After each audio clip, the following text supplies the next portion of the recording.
দর্শক এই মুহূর্তে দেখতে পাচ্ছেন যে এইচএসসি ব্যাচ 2025 শিক্ষার্থীরা 4 দফা দাবিতে এই মুহূর্তে তারা শিক্ষা ভবন মোড়ে এসেছেন এবং এই দেখানোর চেষ্টা করছেন।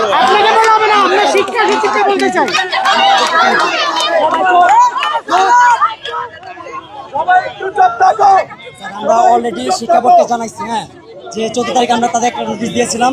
তো তারা আমাদের বলছিল 16 তারিখ রাখতে হবে, তারা জানাই দেবে, কিন্তু তারা আমাদেরকে কোনো কিছু জানাই দেয়নি।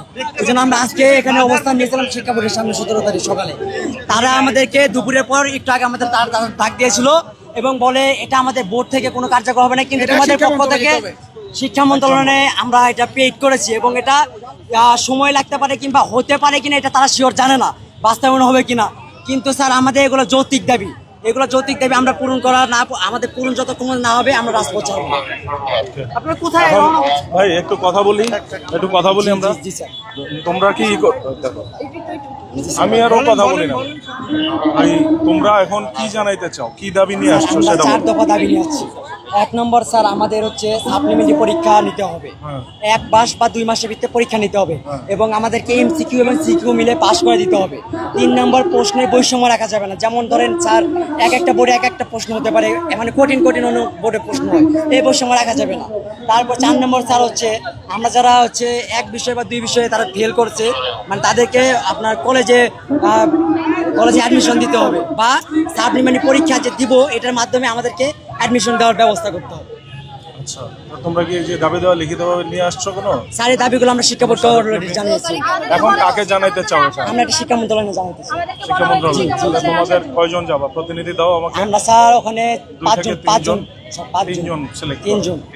স্যার আমরা সিলেক্ট করে তিনজনের নাম ফোন নাম্বার দাও স্যার। ওখানে আমাদের ওখানের হিসাব বাদ, এটা এখানে নতুন হিসাব, এটা সচিবালয়। তুমি 3 জনের তালিকা দাও। স্যার একটা কথা বলি স্যার, আমাদের বাইরে সবাই অবস্থান করবে কিন্তু আমরা ভিতরে স্যার 4 জন যাব। বাইরে বলতে তোমরা এখানেই থাকবা? স্যার না স্যার, আমাদের ভিতরে কোনো সুরক্ষা আছে কিনা আমরা এটা জানি না, কারণ গতবার আমরা দেখেছি শেখ হাসিনা আমাদের স্টুডেন্টকে নিয়ে গিয়ে কতটা অত্যাচার করেছে, আপনারা কিন্তু সবাই অবগত জানেন। এই জন্য আমরা কোনো কি সুরক্ষা পাবো? সেই সুরক্ষা আমাদের কে দিবে? শোনো, এখন তোমরা কি তোমাদের প্রতিনিধি নিয়ে যেতে চাও কিনা সেটা বলো। আপনারা কয়জন? আপনারা বলছেন স্যার 3 জন বলো। স্যার আমরা একজন বেশি চাই। আচ্ছা, 4 জনের নাম ফোন নাম্বার দাও আমাকে। স্যার 4 নম্বরের নাম আমরা ডিসিশন করে স্যার 10 মিনিটের ভিতরে জানাবো। 10 মিনিট তো অনেক সময়, তোমরা আসছো, তোমরা জানো না কে যাবা?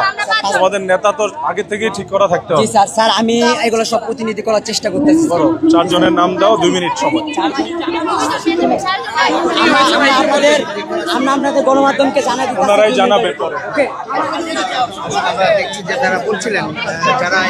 দর্শক এই মুহূর্তে দেখছেন যে শিক্ষা ভবন মোড়ে শিক্ষার্থীরা এত সহজ না, আমাদের স্টুডেন্ট থেকে একটা হাত হয় আমরা কিন্তু রাজপথ ছাড়বো না, আমরা হাত ঘুরিয়ে ফেলে দিব। আমাদের দাবি যতক্ষণ মানবই ততক্ষণ আমরা রাজপথে থাকবো।